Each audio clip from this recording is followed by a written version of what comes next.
Listen to Vivaldi Concerto Grosso Opus 3, number 11, first movement.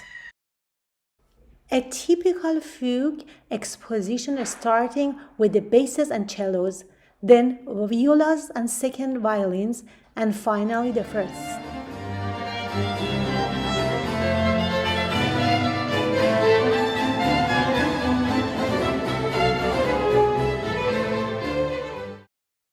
When there are contrapuntal passages to be scored for string alone, there are many major considerations must be clarity and balance. First, placing the most important melody in the best possible register of an instrument.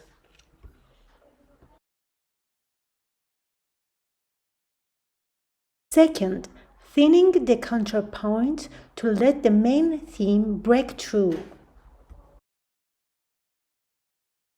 And the third and the most important part, separating theme and counter-theme registerally, one high, one low, or vice versa.